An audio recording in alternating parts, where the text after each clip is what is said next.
Hi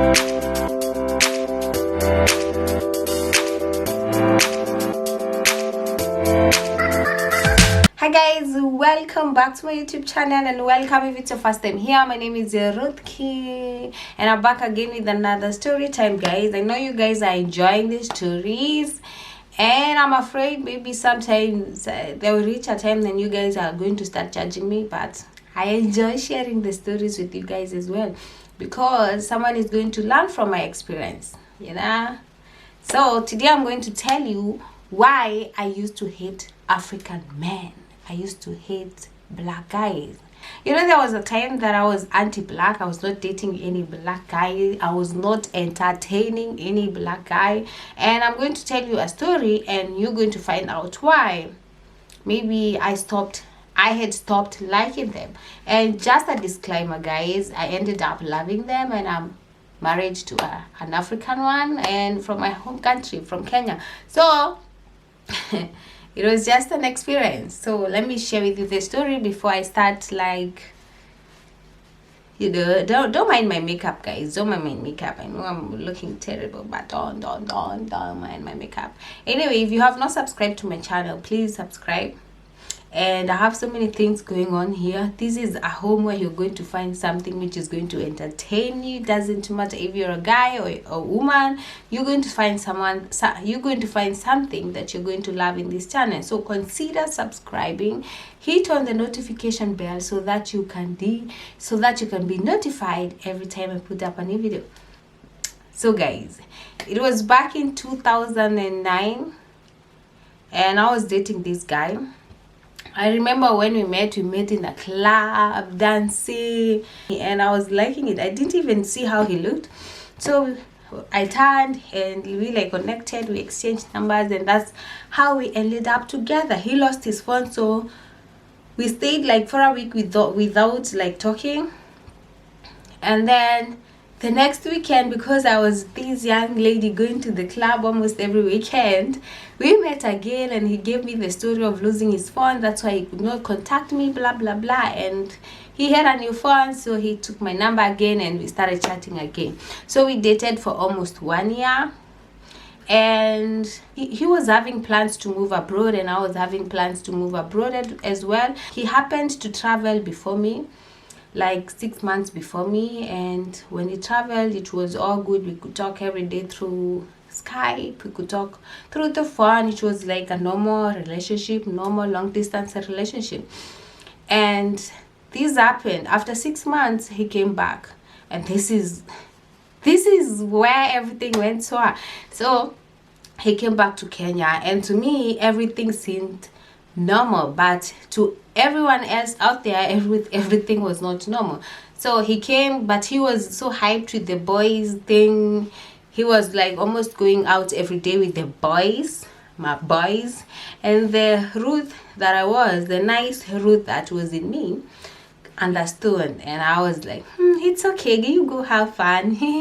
But it was not sarcastic. I meant it actually, because I think I was so nice. So he used to go out, and one day my mom asked me, I thought Fulani, let's call him Fulani, guys. Let's call him Fulani, because I know by now he's married and he has family. So let's call him Fulani. And my mom would ask me, this was actually a relationship where everybody knew about it. It was like I was the main chick, the main deal here. So my mom was asking me is Fulani not around? And I was like, yeah. And you here. She could actually not understand why I was at home and Fulani is in the country. But I was like, he's having some time with his friends and all that. So one day my best friend Kate organized she wanted us to go somewhere in Naivasha. So, and because my Fulani was busy with the boys and I was available, she managed to convince me to go to Naivasha with her. When we got there, boyfriend knew that the girlfriend is coming with the chick, and you know how men think, guys. So the guy had already organized another guy for me. You know, I don't know if it happened where you come from, but it happens in Kenya a lot. So when I got there, these are the boyfriend or the boyfriend to my girlfriend. I don't want to name names, guys, but I hope you're following. He was like, hi, blah blah blah, meet my friend, do, and I was supposed to be hooked up with the other friend, but the nice me, I was still in a relationship. My guy was in town and I was not feeling the vibes, so I was just like until the guy was like, why are you behaving so weird? And I was like, how? I'm not weird. I thought I was being normal. And he asked, do you have a boyfriend? And I was like, yes. And let me tell you guys, I was happy that he asked, and I was so happy telling them, hi, my boyfriend is back from, and I want to name the place where he was. He's back in town and we love each other, blah blah blah. And he was like, so you mean he's back? He is in Kenya and you guys have not seen each other for the last 6 months, and you're here and he is with the boys. And where he was, it's actually a dry spell country or place where people are not allowed to have so many girlfriends and sex and stuff. It's so the guy was, they laughed, walicheka sarcastically, he's definitely with someone else. And I was like, my fulani can never do this to me. Do you know, guys, I met this guy. Let me take you back. When I met him, he was not having any job. He was not having cash. We used to go out and his friends used to cater for our bills. This is how nice and how good I used to be. But I'm still good, guys. I'm still good. So I was like, this guy cannot do this to me. I was sure he cannot like do those things to me. He cannot cheat on me. I was 100% sure. So my eyes didn't open up. My eyes were still closed then. I didn't see what other people were seeing. So we stayed there for 3 days. I was still like not feeling the vibes. So after 3 days we went back, and the Fulani was not even bothered that I was not home for 3 days, but it never clicked in my head like something was odd. So shit. So guys, like I said, my Fulani was not even bothered that I was like not at home for those 3 days, and he didn't even care, but I never even noticed it. So we went back home, and it was in December, and his time was almost up and he was supposed to travel back. So like that day, the day he was traveling back, he spent the whole day with me and a friend of his with the girlfriend. So it was like 2 couples spending a day together. And that was the time like I started having a headache. I started not feeling well, and he was like, it's okay babe, you can go home, you can relax. We went to his place and then we did 1 2 3, and he took me back home and I took some medicine and I relaxed. And the next day, before he traveled, he came to me the next day in the morning. That was actually the night before he traveled. The next day he came to our home in the morning and said bye, blah blah blah, lovey-dovey, and he said choose. He said bye bye. So that was actually, I think it was the 14th of December. 14th of December 2009. I'm not sure, but it was around 12, 13, 14. And then we continued talking like everything was normal. We continued chatting and everything. And then on 31st December, we were in this club again. You know, in our hometown, we have a club where every youth used to hang out. So we were there. And funny enough, I was sitting with this best friend of mine. We used to hang out together almost everywhere. And funny enough, there were 2 chicks. I used to see them around, but we never even used to talk. They were passing by saying, hi, Fulani just called me. And I was like, did you hear what they said? And my girlfriend was not, your Fulani is not the only person who is called Fulani. And I was like, okay. And I felt like something was weird. Why would they pass where I was and say that? Anyway, that's not all, guys. So after midnight, after New Year's, everybody was like, hey. And then later around 2 a.m, this chick came to me again, And she was like, are you Fulani's girlfriend? And I was like, yeah. And she said, me too. And this is why you say, Jesus, come and rescue me. And I was like, what do you mean you too? And she was like, do you remember the day you were seated in that corner with the white dress? He was kissing you while touching my thighs.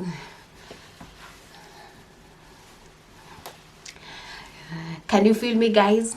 Can you feel me? And then there was a time I was supposed to meet with Fulani. We were supposed to go to town. I called him and he said, oh, he had to rush his friend to the hospital, blah, blah, blah. So she was like, do you remember the day he called you and told you that he's going to rush a friend to the hospital? I was still not saying anything. Yeah, he was at my place.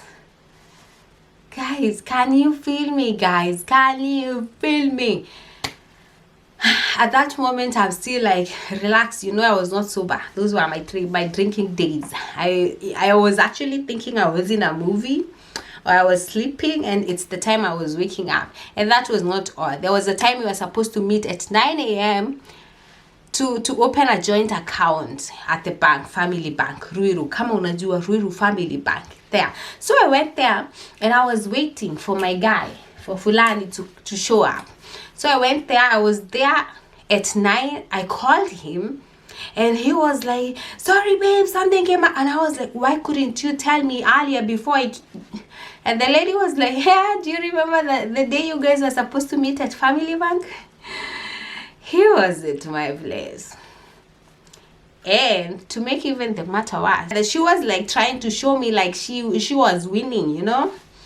Those times that he was supposed to be with me, he was spending the time with her. And to make the matter worse, guys, he was the type of a guy who would tell me, babe, don't get fat. You have to maintain your body shape. You have to maintain your slender size. And this chick was BBW. What's actually a BBW? She was a big woman. She was a big one. According to me, she was not even his type. And this is what actually was killing me. And the funny thing is, the worst part of it all, it's not even funny. Everybody knew it apart from me.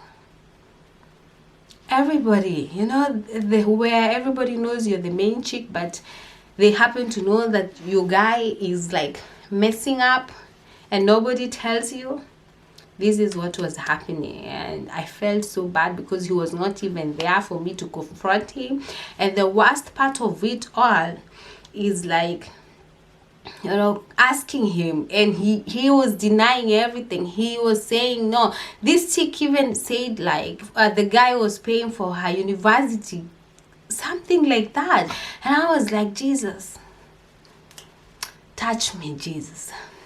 And the worst part was when I called this guy to ask him everything, he denied. You know, there were some things which it's only me and him talked about, and this chick knew about them, like the phone calls, and the kissing and the tithing. That scenario, I remember it happening, but I didn't see his hand touching her thighs. So the fact that he denied everything broke my heart. I was not even feeling the vibes, you know, and I had to confront all our friends. Why didn't you tell me? And then they were like, nobody could explain up to date why they didn't tell me. You know, I was so blinded by everything, but that's how it ended. He tried to get me back, but I was finished. You know, at least he could have said yes. I was tempted, you know, but this is one thing I would like to tell you guys. If you have someone who takes you the way you are, and then you go out there, you get some cash, don't change. This is something that I hated on that situation, because when I was with him, he had nothing. He went out, he managed to secure some cash. He came back, and he was this guy in the city who was almost... I don't want to preach, guys. I don't want to preach, but this is what happened. So after that thing, you know, I actually didn't feel any vibes from a dark guy, from an African guy, and it broke my heart. and I was not healing. And that's why I used to hate dark eyes. When I came to Germany back in 2010, because it was immediately after this scenario, or this story, I came here and I was not feeling any dark vibes. I was anti-blacks, guys. I was anti-blacks. I was not feeling any. I was not. You would come to me and I'm like, talk to my hand, guy. Talk to my hand, brother. So I dated some white guys. I went for dates. And then I got married to a Kenyan.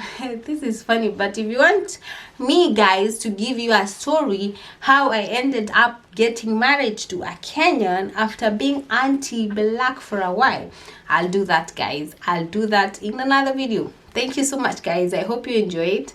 I hope you like my stories. If you like to hear more stories, please let me know in the comment section below, and I'll be putting them out there for you.